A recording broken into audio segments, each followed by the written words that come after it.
문재인 씨하고 더불어민주당에서 포스트 코로나 시대라고 하는 이 시대 정신을 좇아서 또 한 번 대한민국을 전면 수술에 들어갔다. 이것을 알 수 있죠. 지난 4월 15일 제21대 국회의원 선거 이후에 이 작업에 올인하고 있다. 그런 것입니다. 물론 그 시작은 2020년 1월 우한 폐렴, 지금은 중국 코로나라고 하는 이 사태가 알려지면서부터 시작이 된 것이죠. 현재 세계는 한국과 중국이 이 중국 코로나를 연결고리로 한 운명 공동체다. 이렇게 인식을 하고 있습니다. 물론 문재인 씨 자신이 세계에 대고 홍보한 결과이기도 하죠. 그 구체적인 예를 보면 지난 2월 말에 중국 코로나가 한국에서 1차 대폭발을 일으켰죠. 그런데 그때 온갖 비판 여론에도 불구하고 그리고 국내외에서 중국에서 오는 입국자를 막아라 하는 그런 이야기가 있었지만, 강력한 주장이 있었지만 결국 문재인 정권은 중국에서 오는 모든 입국자에게 일체 입국 제한을 하지 않았다. 이 부분에 대해서는 세계가 놀랐습니다. 그런 한국 정부다. 이런 것이죠. 결국 한국과 중국은 운명 공동체다. 그런 인식을 하기에 족하다. 그렇게 보입니다. 그런가 하면 5월 1일부터 한국과 중국은 신속 통로라고 하는 패스트트랙이라는 것을 신설했습니다. 이제 개설을 한 것이죠. 여기에 대해서 흡족한 중국 외교부는 패스트트랙이 지역의 공급망 그리고 물류체인의 소통을 위해서 필요한 것이다. 그러면서 문재인 정부를 칭찬했습니다.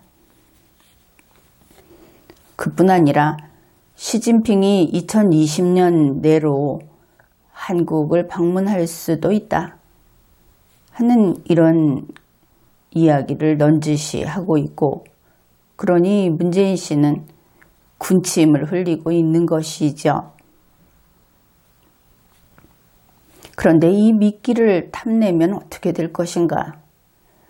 결국 중국의 낚시에 걸리게 될 것이다. 그것을 알 수 있습니다. 사실상 중국의 속국이 된다. 과거하고는 물론 다르겠죠. 그러나 21세기형 속국이 된다 하는 겁니다. 그러면 중국의 속국만 되고 마는 것인가? 오늘날 세계는 그 통로가 연결이 되어 있는데 중국 밖의 세계로부터 이 통로를 차단당할 것이다. 이것이 더 큰 문제가 되는 것이죠. 현재 미국의 트럼프 대통령은 중국 코로나 확산에 대해서 중국 측의 책임을 묻겠다. 이러고 있는 것을 알 수 있습니다. 이런 이야기를 했죠. 미국과 중국이 무역 합의를 했는데 그 잉크가 마르기도 전에 중국은 중국 코로나 바이러스로 세계를 공격했다. 말하자면은 바이러스의 세계가 얻어맞았다. 이렇게 말을 하고 있는데 실질적으로는 이렇게 된 것이죠. 그리고 여기에 대해서 책임의식이 없이 발뺌만 하는 중국에 대해서 모든 관계를 끊을 수 있다 하는 이야기까지 했습니다. 심지어 중국과의 관계를 끊으면 연간 5천억 달러, 약 614조 원이 절약할 수 있는 그 돈이 절약될 것이다. 그런 이야기까지 한 것이죠.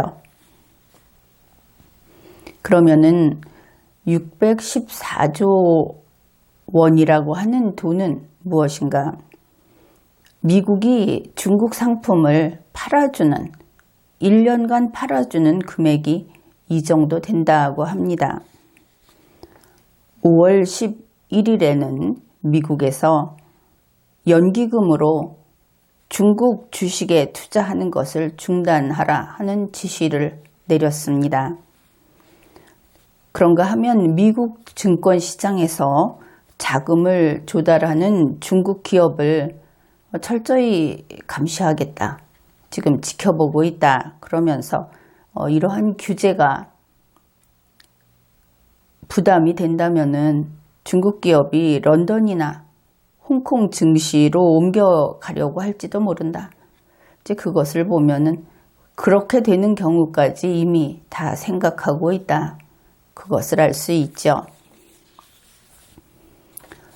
현재 미국은 중국을 철저히 배제하는 큰 그림을 그리고 있다. 이렇게 보이고 있습니다.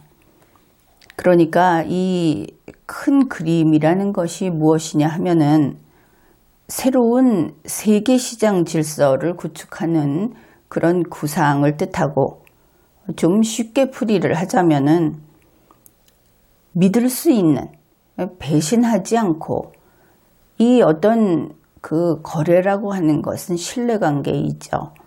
그래서 저 사람이 나의 부품을 대줄 것이다.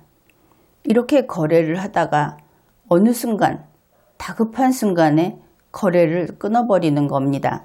이제 그런 배신을 하는 이런 경우에는 좀 그 위기를 넘기게 되면은 다시 거래하고 싶지 않겠죠. 그렇기 때문에 믿을 수 있는 국가들만으로 세계 공급망을 재편하는 중이다. 이제 이렇게 볼 수 있겠습니다. 우리하고 관계된 이 아시아 태평양 시장에서는 이렇게 재편되는 그런 어떤 구조라고 할까, 그것을 이미 이름까지 붙여 놓았습니다. 경제 번영 네트워크라고 해서 이코노믹 프로스퍼리티 네트워크, 이렇게 이름까지 정해놓고 이 네트워크의 파트너들도 이미 이름이 나와 있습니다. 미국, 호주, 인도, 일본, 뉴질랜드, 베트남, 그리고 한국, 이렇게 됩니다. 그런데 문재인 정부가 있는 한국, 이 한국에서 중국 쪽으로 연결고리를 설치하고 있죠. 2중, 3중으로. 그렇다면 어떻습니까? 이 문재인 정부 믿을 수 있겠는가? 믿을 수 없다면 파트너가 될 수 없겠죠.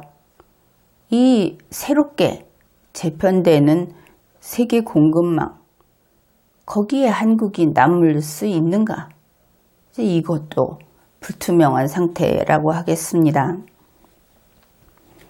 결국 이번에 아직 끝나지는 않았지만 이 중국 코로나 사태, 이로 인해서 세계가 받은 충격, 단지 건강이라든지 방역의 이야기만은 아닙니다. 이러한 중국 코로나 사태가 또다시 일어나는 것을 방지하기 위해서 세계 공급망 재편이라는 것이 진행되고 있다. 그것을 알 수 있는 것이죠. 그러면은 현재 세계 각국이 이렇게 공급망을 다시 만들 정도로 거기에서 중국을 배제하겠다 하는 것을 분명히 밝힐 정도로 그럴 만한 일이 있었는가? 네, 그럴 일이 있었습니다. 바로 중국이 반도체를 무기화했다 하는 것이죠. 반도체만이 아니고 식품도 그렇고 또 의약품도 그랬습니다. 이번 일로 글로벌 공급망에 구조적 한계가 있다. 이것을 세계 각국이 명확하게 인지하게 된 것이죠. 그래서 미국 정부는 중국 코로나 팬데믹 세계 대유행을 계기로 해서 이제 이런 생각을 한 겁니다. 남에게 의존하면 안 된다. 우리 미국인이 필요한 것은 하나부터 열까지 다 자급하는 능력을 갖춰야 한다. 그래야 국민이 안전하게 살 수 있고 사업할 수 있고, 그러니까 반드시 자급을 해내야 된다. 이제 이런 생각을 하게 된 겁니다. 잘 알려진 미국 정부의 정책 중에 리쇼어링 정책이라는 것이 있죠. 바로 밖에 나간 기업들은 본국으로, 미국으로 돌아오라 하는 그런 정책입니다. 이것이 자기들 기업이 지금까지 그 세계화 시대에는 세계 어디에 가 있든 상관없다 이랬었는데 다시 돌아가고 있다 하는 것이죠. 미국 안에서 생산하는 것이 아니면 미국 국민이 안심할 수 없다. 세계화가 금이 간 것을 알 수 있는 부분입니다. 현재 이러한 리쇼어링 정책이라고 하는 것은 일본도 하고 있고 심지어 중국도 하고 있고 세계 주요국에서는 다 이것을 추진하고 있다. 그것을 알 수 있죠. 미국의 경우에 이 반도체를 예로 들면 특히 중국, 한국 등 아시아 지역에 대한 반도체 의존도 이거 반드시 줄여야 하겠다. 여기에 역점을 두고 있고 심지어 이 문제를 미국 국방부, 우리로 치면은 거기에서 미국 국무성에서 이것을 표면에 내세우고 있다 하는 겁니다. 그러면은 이게 트럼프 대통령이 쭉 하던 이야기하고 변함이 없이 맥을 같이 하고 있는가, 이제 이런 생각을 할 텐데 정말 그렇습니다. 트럼프 대통령이 무엇으로 유명합니까? 계속 자국 우선주의, 미국 우선주의, 나는 미국에 충성한다, 나는 미국인을 지킨다, 이렇게 이야기를 했죠. 바로 그 자국 우선주의의 하부 정책이다. 그런 것을 알 수 있습니다. 어떤 것이 갑자기 바뀌었다든지 하는 것이 아니고 변함없이 줄기차게 같은 논조를 지키고 있다. 이런 것이죠. 트럼프 대통령은 이번에 중국 코로나 확산이라고 하는 이것이 우리 인류의 안전이나 건강과 관련해서 아주 긴급한 사태인 것이 맞죠.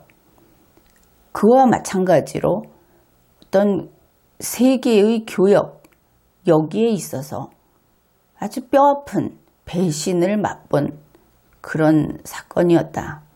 이렇게 볼 수 있는데, 그래서 트럼프 대통령은 중국 코로나 확산으로 이것이 바로 세계화 시대가 끝났다는 것을 보여준다.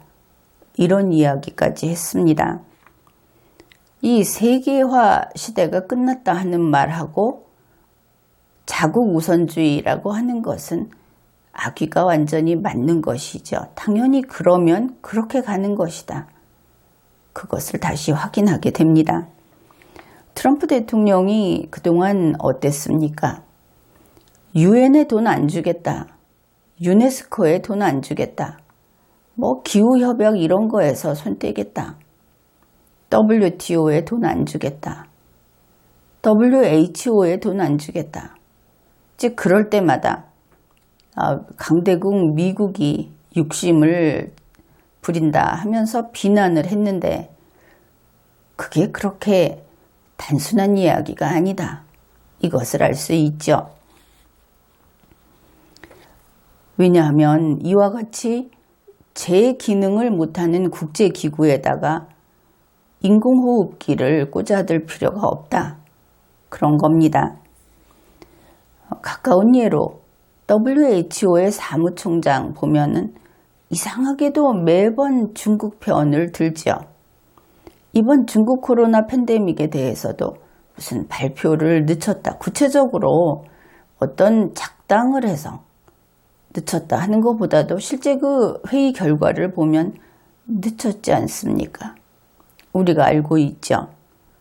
이런 면에서 이 국제기구 그 자체가 보면은 기능을 못하는 무능한 조직이고 또 각 경우를 보면은 어떤 이해관계에 매달려서 부패한 조직이다. 그것을 알 수 있는 겁니다. 그렇지 않아도 2020년 5월 15일 이런 뉴스가 나왔습니다. WTO의 사무총장이 그 임기가 2021년 9월까지인데 1년이나 남겨두고 2020년 8월 31일에 물러난다고 한다. 이런 뉴스가 나왔죠. 그러면서 그렇게 하면 트럼프 대통령의 그 목소리가 더 커질 것이다. 그런데 그 뉴스는 이 의미를 고찰해보고 쓴 것인가 좀 궁금하기도 합니다. 트럼프 대통령의 목소리가 커진다 하는 것은 미국의 이익을 지키려는 목소리가 커진다까지만 봤다면 좀 부족한 것이죠. 바로 세계화가 끝났다고 하는 이 시대가 바뀌는 거기까지를 봤어야 한다. 그렇게 생각을 하는 겁니다. 이제 세계화 시대가 실질적으로 끝난 것을 알 수 있습니다. 또 이런 뉴스가 나왔죠. 반도체 위탁 생산을 하는 파운트리 시장, 거기에서 대만의 TSMC 여기가 시장 점유율이 무려 52.7%라고 합니다. 여기가 이제 1위인 것이죠. 물론 그 다음으로 2위는 우리의 삼성입니다. 그러면 삼성의 시장 점유율이 얼마인가? 17.8%입니다.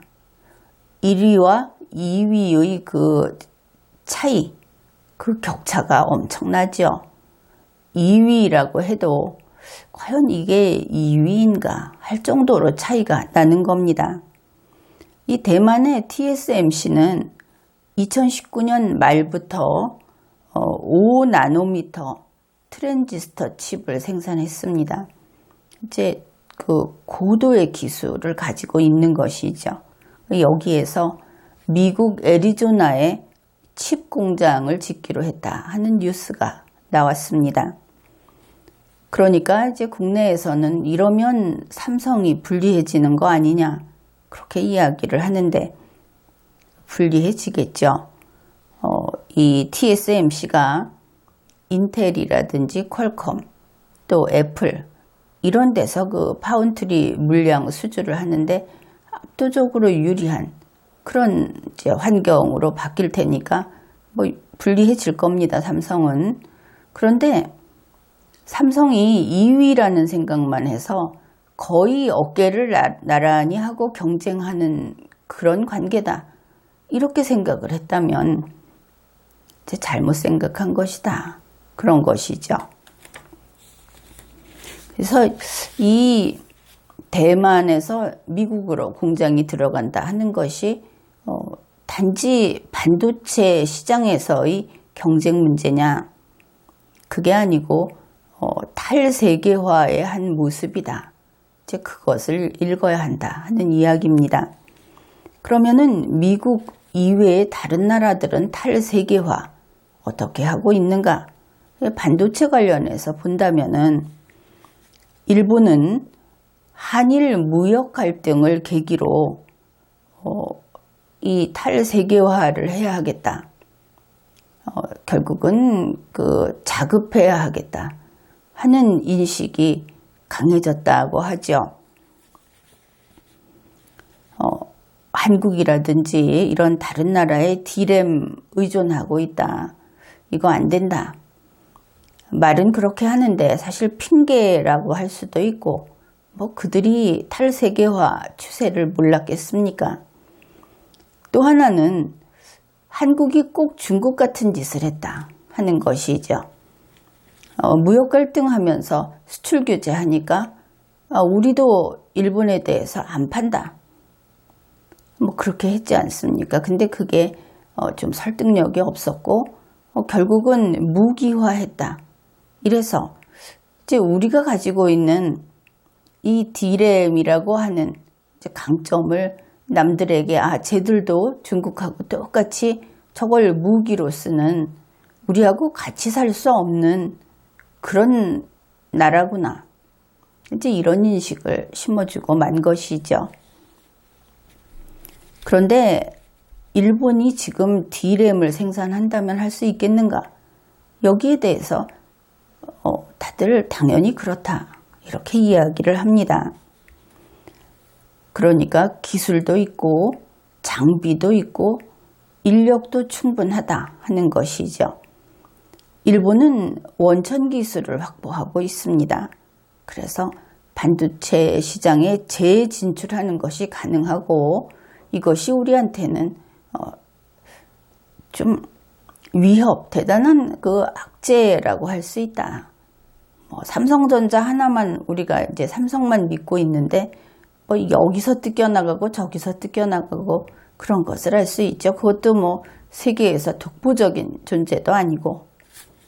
그런가 하면 중국은 올해 내로 7나노 디램을 양산할 계획이다. 그리고 128단 낸드를 양산할 계획이다. 그러는데 이제 그렇게 되면은 삼성전자하고 기술 격차가 3년 안팎으로 좁혀진다고 합니다. 그래서 중국도 자급하겠다. 지금 그쪽으로 가고 있는 것이죠. 이렇게 세계에서 좀 장래를 생각하는 그리고 지금 세계가 어떻게 움직이고 있는가 그것을 살피고 있는 국가들은 탈세계화로 가고 있다. 벌써 한참 되기도 했지만 그럼에도 불구하고 문재인 씨는 포스트 코로나 산업으로 세계 시장을 점령하겠다. 지금 이러고 대단히 들썩거리고 있죠. 그런데 지금부터의 이 세계가 재편되는 그 구도가 바뀌는 것을 포스트 코로나라고 봤다는 그 안목, 이것이 우리 국민으로서는 개탄할 일인 겁니다.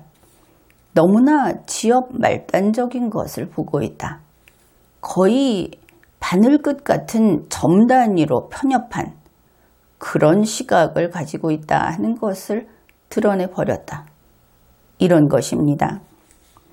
결국 이렇게 이야기할 수 있죠. 문재인 씨는 여전히 세계화, 자유무역, 이런 그 세계화라는 어항 속에서 내가 잘 헤엄치겠다. 이러는 겁니다.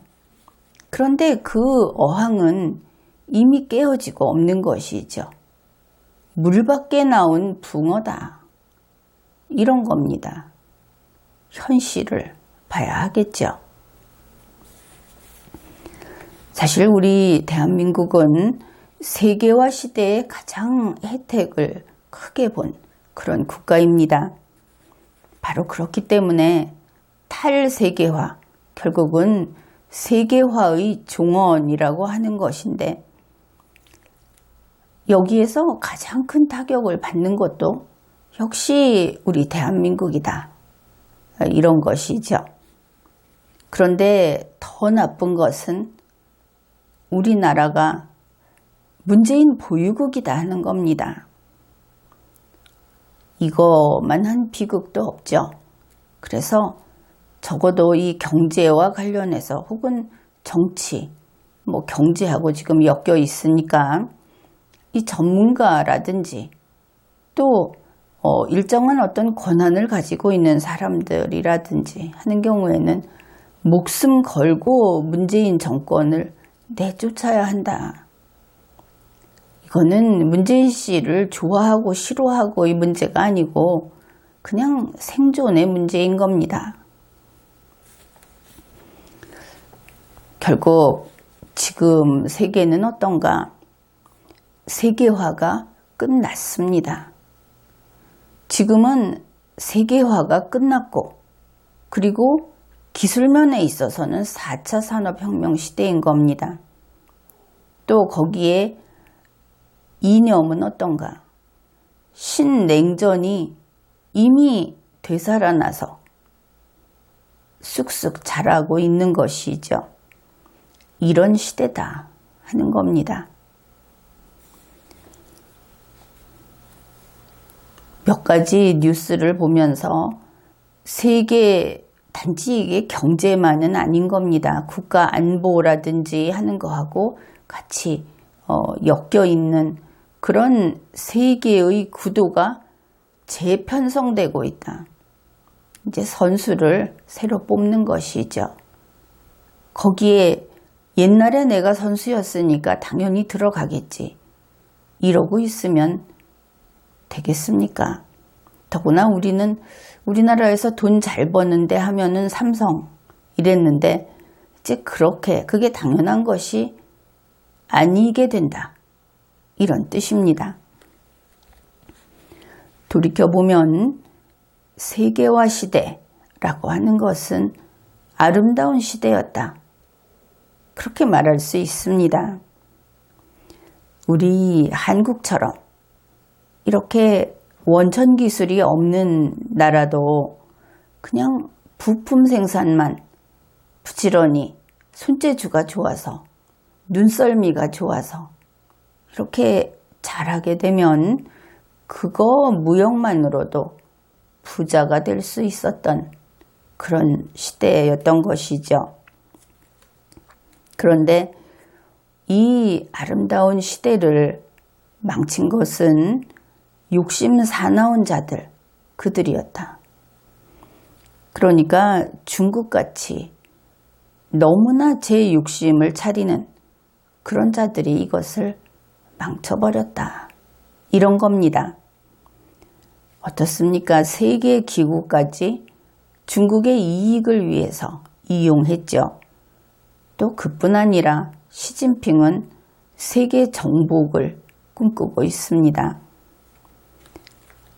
이렇게 되다 보니까 세계기구는 그 공정함을 상실하고 기능을 못하고 무능해져 버린 것이죠. 이렇게 돼서 자꾸 세계화라는 것이 이제 없어지는 쪽으로 빨리 소멸되는 쪽으로 가속화됐고 세계화 시대가 끝나버린 겁니다. 이러고 보면은 뭐 화무 11홍 이런 말이 있듯이 아름다운 것이 오래 가기는 쉽지 않다. 참으로 노력을 많이 해야 유지가 되는 것이다. 그것을 알 수 있습니다. 이제는 돈 많고 힘 있는 국가들이 노동력에서 기술력까지 다 스스로 해결하겠다. 나눠주지 않겠다. 이러고 있습니다.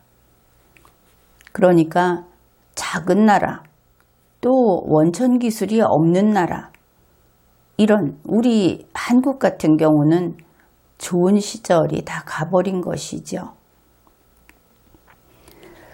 이러면서 인도 태평양 라인이라는 것과 1대1로라는 그 경계선이 날로 더 선명해지고 있습니다. 그러니 어느 한쪽엔가 확고하게 발을 딛고 있어야 하는 것이죠. 그런데 이 중간에 서서 문재인 씨는 무엇을 하느냐 하면은 양측에 다 미소를 보이면서 거기에 별도의 자기만의 선을 그리고 있습니다. 북방정책, 남방정책 하면서 1대1로도 내가 포섭하겠다. 인도 태평양도 내가 포섭하겠다. 밖에서 보기에는 아무것도 아닌 주제에 이러고 있는 것이죠. 그런데 현실이라고 하는 것이 이렇게 자기 망상에 빠진 이런 사람의 망상에 따라 움직이느냐? 그럴 리가 없죠. 그리고 실제의 면에 있어서도 이런 경제 문제는 그게 꿈만 꾼다고 되는 것이 아닙니다. 우리 한국은 인구도 적고 영토도 좁고 그렇죠. 거기에다가 여기에서 나는 그 자원도 빈약합니다. 에너지원, 그것은 스스로 생산해낼 수 있는 것이 거의 없습니다. 수입에 의존하고 있죠. 돈벌이, 이거 무역에 의존하고 있습니다. 자존심만 가지고 내가 스스로를 높이지 않으면 누가 알아주겠느냐. 이럴 문제가 아니다 하는 것이죠. 현실을 보고 합리적으로 판단을 해야 합니다. 물론 문재인 씨는 김정은이 봐라 이럴지 모르겠습니다. 김정은이 자존심 내세우고 있죠. 그런데 어떻습니까? 그 대신에 굶고 있지 않습니까? 그러면 문재인 씨도 밥 굶고 싶은 겁니까? 김정은이 따라서. 또 이런 이야기를 하는 사람이 있을 겁니다. 싱가포르처럼 하면 된다. 거기는 잘 살지 않느냐. 그런데 싱가포르 세계 각국의 눈치를 많이 봅니다. 그렇지 않겠습니까? 게다가 좀 현명하다고 할까, 약삭 빠르다고 할까, 정말 눈치 보고 눈치껏 잘하고 있죠. 문재인 씨처럼 독자적으로 선을 긋고 시진핑 만나서 내가 1대1로를 포섭하겠다, 연결시키겠다, 이런 소리 안 한다 하는 겁니다. 혹시 문재인 씨 머릿속에는 스위스 생각을 할지 모르겠습니다. 예전에 고종도 그랬다고 하죠. 이 영세 중립국을 선포하는, 이제 그게 멋있게 보이는 겁니다. 그런데 정말 그게 멋있을까? 이제 시대가 바뀐다고 했죠. 세계화 시대가 끝이 났다. 그러면은 이제는 정말 힘 대 힘의 그런 격돌이 나타나는 그런 시대인 겁니다. 전쟁이라는 것이 바로 이것을 잘 보여주고 있죠. 멋있는 그런 영세 중립국, 우리는 평화를 사랑하니까 전쟁 안 해. 그러면 스위스에는 포탄이 날아와 떨어지지 않습니까? 세계대전 발발하니까 얻어 터졌죠. 무슨 중립국을 찾고, 그건 될 일이 아닙니다. 그러니까 지금 문재인 씨가 꼼지락거리면서 그 남한의 선, 문재인 세계 대통령, 노벨 평화상 수상 예정자 이러면서 선 거봤자 그거 안 되는 겁니다. 그냥 망상이고 헛일이다 하는 것이죠. 설령 문재인 씨가 북방정책, 남방정책 하면서 선을 그어서 세계는 나를 기준으로 이렇게 줄을 서라 이렇게 이야기하면 미국과 중국이 줄을 서겠습니까? 땅바닥에 이렇게 돌로 금 그어 봤죠. 그럼 미국이나 중국이 주머니에 손 넣고 서서 발로 쓱쓱 문지르면 그냥 없어집니다. 뭐 그 정도다 하는 것이죠. 앞에서 이야기했듯이 중국 코로나 가지고 한국과 중국이 같이 간다. 문재인 정부는 시진핑과 같이 간다. 이러고 있죠. 그리고 또 어떻습니까? 지금 그 KBS나 이런 방송 보면은 정신없습니다. 대한민국이 세계 첫째인 줄 압니다. 이 중국 코로나 방역과 관련해서. 혹시 치료도 이야기하는지는 모르겠는데 일단 방역에 있어서 세계 첫째다 이러고 있죠. 그런데 우리에게 무엇이 있습니까? 우리에게 있는 것은 진단키트 뿐입니다. 문재인 씨가 자랑하는 마스크는 어떤가? 마스크도 못 만듭니다. 지금 만들고 있다. 국민들 지금 KF80 받고 있지 않습니까? 물량이 부족한 겁니다. 밖에는 선심 쓰듯이 내보낸다고 하는데 국민은 그전에는 무슨 KF94 안 쓰면 안 된다 이런 식이더니 살 데가 없죠.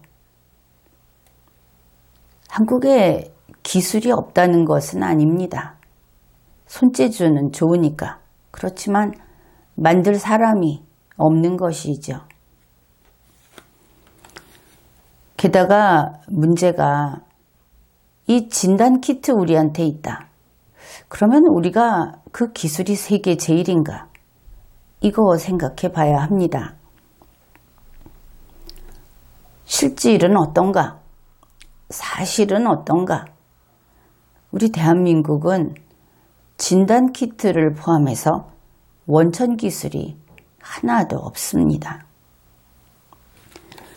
그 원천 기술은 스위스나 독일이나 미국이 가지고 있는 것이죠. 백신도 못 만들고 치료제 역시 못 만듭니다.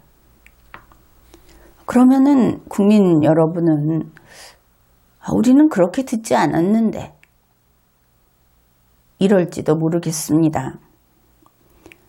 코로나 초기 때 문재인 정부 그리고 질병관리본부 또 거기에 연결된 그런 의료인들 연구소 여기 나와서 우리는 3주 만에 만든다 이랬죠. 그런데 그거 말도 안 되는 소리다. 절대 그럴 수 없다 하는 것을 세계 이 실력 있는 원천 기술이 있는 국가에서는 다 알고 있습니다. 그래서 한국 거 뭐 한다 해도 거들떠보지도 않은 것이죠. 그런데 좀 우스운 것은 지금 상황이 바뀌었죠. 지금 어떻습니까? 정부가 오히려 3주가 아니라 이거 한 2년 안에는 절대 안 된다. 이러면서 국민을 계도하고 있습니다. 그래서 나온 말이 포스트 코로나 이거 아닙니까? 코로나 전과 후는 다르다 이래가면서 참 불과 얼마 전만 해도 우리 금방 한다 이랬던 정부였는데 지금은 중국 코로나 바이러스를 가족으로 받아들이자 같이 살아가는 그런 생활을 익히자 이러고 있죠. 그런가 하면 요즘에 신문 보면 아주 대대적으로 나오는 그런 것이 무슨 백신이니 치료제니 하는 거 임상시험 한다. 이런 것이 있습니다. 그런데 그 뉴스를 보면은 마치 우리가 만든 것 같죠. 그런데 그거 다 외국 제약회사에서 만든 겁니다. 그러면 여기에서 임상시험 하는 게 뭐냐? 결국 우리 국민이 무르무트 되는 겁니다. 우리가 뭐 한다 하는 것은 또 해봤자 기존 나와 있는 약들을 응용해서 만드는 것이죠. 그래서 우리 한국에서 독자적으로 이렇게 만드는 것은 없다. 그렇게 봐도 틀리지 않을 겁니다. 아니, 우리에게는 이번 중국 코로나 바이러스 그 약 만들 기술 그거 없다. 이런 현실을 직시하는 것이 더 나을 것이다. 그렇게 봅니다. 그러면은 우리 한국은 어떤가? 기초과학이 없다. 이런 이야기 나온 지는 오래되었죠. 그러면 여기에서 한 가지 더 비관적인 이야기를 하죠. 기초과학만 없는 것이 아니고 우리에게는 기초 철학도 없다. 이런 겁니다. 아예 머리가 멈춰버렸다. 일정 수준 이하에서만 신나게 놀고 돈 쓰고 돈만 보고 이러고 있다 하는 것이죠. 기초 철학이 없다. 개념이 없다. 그리고 보면은 우리에게는 참 훌륭한 말과 글이 있습니다. 그런데 다들 문맹이다. 이런 것이죠. 그러면은 어떻게 그런 말을 하느냐. 이제 이렇게 반박을 할지 모르겠는데 이거 국제적으로 평가받은 겁니다. 한국 성인이 문해력이 바닥이다. 이거 자료가 나와 있습니다. 대단히 좀 심한 말이라고 생각할지 모르는데 우리가 눈 감고 있었던 것이죠. 리마연에서 논리력을 키워라. 말과 글을 제대로 쓰자. 우리 한국말 왜 그렇게 구어체로만 쓰느냐? 왜냐하면 구어체로 쓰게 되면 그야말로 햄버거 사 먹을 수 있는 그 수준입니다. 그러나 개념이 정립되지 않고 문서를 읽을 수 없고 그리고 문제 해결력이 없는 것이죠. 그래서 말과 글은 인간 세상에서 남과의 관계를 맺는 또 사람들이 좋아하는 돈을 벌고 싶어 하죠. 그 돈을 버는 출발이다. 이런 겁니다. 이제 세계화 시대가 끝나고 지금은 실력이 없으면 정말 밥을 굶는 시대로 되돌아갈 수도 있다. 우리가 그동안 한 것이 남이 주는 그런 일을 했었는데 이제 안 주겠다고 하니까 이런 겁니다. 아이들 학교에서 보면은 창의 교육 얼마나 강조합니까? 창의성을 키워야 한다. 뭐 심지어 창의 활동도 이렇게 커리큘럼에 들어있고 그런데 좀 살펴보면은 그게 다 말뿐이다 하는 겁니다. 아이들이 뭐 배웠냐 하면은 그 컴퓨터 할 때 가서 이렇게 복사해서 붙이기 이것이 실제로 학교에서 배울 때도 반복이 되고 있다. 뭐 암기는 좀 하죠. 그런데 하는 게 짜깁기나 편집 거의 이 수준이다 하는 겁니다. 아이들이 어떤 활동을 했다 하고 그 학생부에 기록을 해놓는 것을 보면은 아주 거창한 것들이 있습니다. 어쩌면 요즘 아이들은 이렇게 똑똑할까? 어른들이 하는 굉장히 어려운 그런 것들을 다 해봤다고 한다. 이렇게 생각을 할지 모르겠는데 그거 사실이 아니다 하는 것이죠. 남이 해놓은 거 갖다가 요약해서 붙이면서 자기가 했다. 결국은 원천 기술이 없다고 하는 것은 여기에서도 드러나는 것 같습니다. 그런데 이게 왜 그런가? 무슨 기사가 있으면 한 가지 기사가 무슨 통신사에서 나왔다. 청와대에서 브리핑을 했다. 그러면 그거 가지고 그 자리에 앉아서 수많은 언론 방송사에서 기사 쓰고 방송하죠. 똑같은 그 데이터 가지고 자기가 뭐 질문을 더해서 쓰는 것도 아니고 자료를 더 찾아서 사실관계를 좀 추적해서 쓰는 것도 아니고 그냥 그 자리에서 워드 쳐서 내보냅니다. 그런데 그게 뭐 대동소이하지만 이걸 계속하면 그 나라는 어떤 상태가 될까? 즉 그것도 하나 눈에 보이는 예라고 할 수 있겠습니다. 근데 이게 왜 계속됐느냐 하면은 그래도 괜찮았으니까. 바로 이게 세계화 시대의 특징인 겁니다. 만약에 D급이면 D급으로서 살아갈 수 있는 것이죠. 돈도 벌고. 이제 그런 일 하는 사람도 필요했다. 그런데 이제 세계화가 끝이 난 겁니다. 세계화 시대가. 그러면 이게 무슨 뜻인가? 만약에 우리가 미국이다 이렇게 생각을 해보기로 하죠. 우리 미국은 이 세계화라는 그 시대사조 여기에 동참을 하면서 우리의 이익을 조금 포기하겠다. 그래서 국제기구에 기부도 하고 얼마나 많이 그런 것을 부담을 했습니까? 그러면 그 대가가 뭐냐?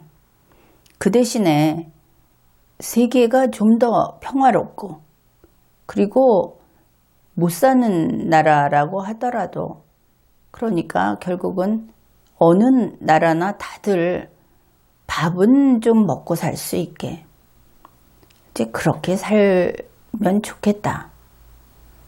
이랬던 것이죠.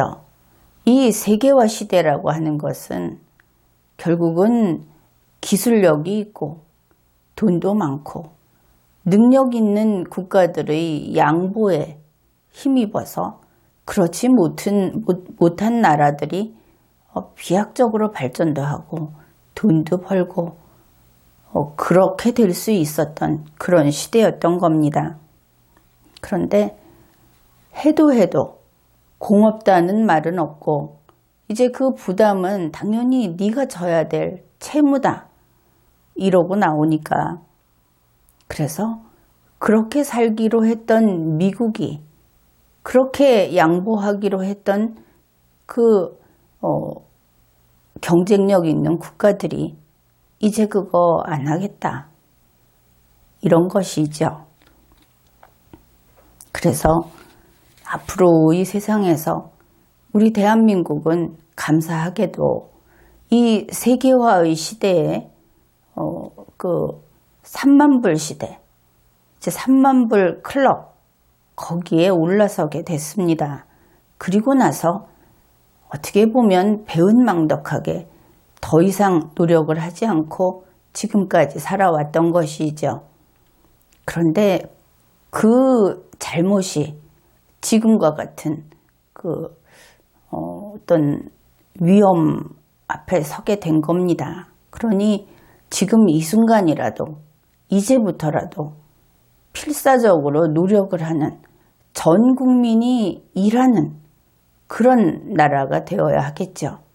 당연히 일한다 하는 것은 공부해서 실력을 키워서 원천 기술도 또 기초 과학도 기초 철학도 갖춰서 정말 우리 것을 키우고 우리 것을 갖추는 그런 국가가 되어야 한다 하는 것입니다.